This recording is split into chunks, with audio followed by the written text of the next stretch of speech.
Kung cardio lang yung inaasahan mo, huwag ka nang magtaka kung pare-pareho lang yung itsura mo kada buwan.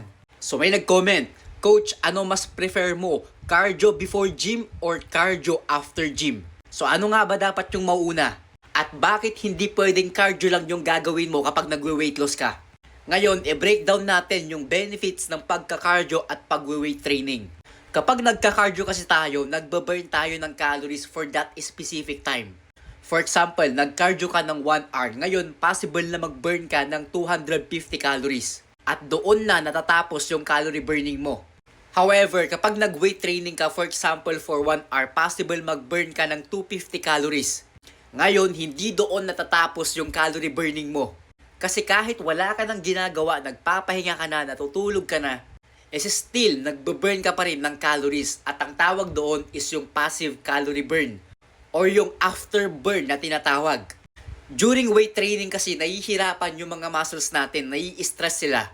So in returns, after mo mag-weight training is kailangan ng muscles natin ng calories para i-repair yung mga muscle tissue na nasira. At doon na nagkokos yung afterburn effect or yung passive calorie burn. Yung nagtutunaw ka na ng calories kahit na wala ka nang ginagawa. So ngayon yung question, ano nga ba dapat yung mauuna? Cardio or weight training? Kung gusto mong i-maximize yung weight loss mo. Ang sagot, dapat mauuna palagi yung weight training. Bakit? Yung weight training kasi nagre-require yun ng lakas ng katawan para makapagbuhat ka ng mabigat sa gym or ma-challenge mo yung muscles mo. Ngayon, hindi mo yun magagawa or mahihirapan ka kapag inuna mo yung cardio bago ka mag-weight training. Kasi ganito isipin mo ha, kapag nag-cardio ka tapos mag-weight training ka, syempre lantang gulay ka na, wala ka ng energy kasi nga kakatapos mong mag-cardio tapos bigla kang mag-weight training. So hindi ka na makakapag-perform sa gym at your best. Hindi ka na makakabuhat ng mabigat. Kasi nga fully exhausted na yung katawan mo. Ngayon coach, bakit naman namin kailangan unahin yung weight training? Bakit kailangan namin i-reserve yung energy namin doon? Meron tayong dalawang reason. Number 1, mas effective yung building muscles kapag hindi pa tayo masyadong pagod. Meaning, the more na mas marami tayong muscles sa katawan, not totally na parang bodybuilder ha, is the more na mas magbe-burn tayo ng mas maraming calories.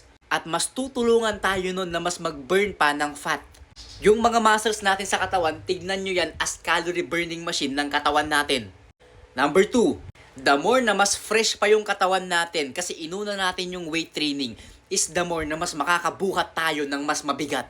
At yung effect nun, mas greater yung magiging passive calorie burn mo. Or yung afterburn na sinasabi ko kanina. Gusto kong i-post mo to at isipin mo ng maigi. Kaya ko sinasabing lagi na dapat unahin nyo ang weight training bago yung cardio. Para mas ma-maximize nyo yung calorie burning. At kung mas gusto mo pang tulungan yung katawan mo na mas mag-burn pa ng mas maraming calories, dito na makakatulong itong beta-alanine. Nutricos ng Clover Ali. So ano ba yung effect nito? So itong beta-alanine kasi, tinutulungan niyang i-delay yung muscle pain mo kapag nag-e-exercise ka. So bibigyan kita ng example. Kunwari, nagwo-workout ako. Normally kasi, nai-stress or nagkakaroon ng pain yung katawan natin. So minsan, hindi natin natatapos yung mga workouts natin kasi nga, pagod na, umaayaw na yung katawan natin. Ngayon, dito na pwedeng makatulong itong beta-alanine. Paano? Dinedelay kasi niya yung pain sa katawan. So yung kapalit nun, mas matutulungan niyang makapag-perform yung katawan mo. So basically, more reps, more weights na mabubuhat mo is equals to more calorie burn. Kasi nga, tinutulungan ka nito na i-delay yung pain ng katawan mo. So actually, tinry ko to guys for 1 week. So ang ginawa ko, naglagay lang ako ng 1 scoop nito, 1 hour bago mag-workout.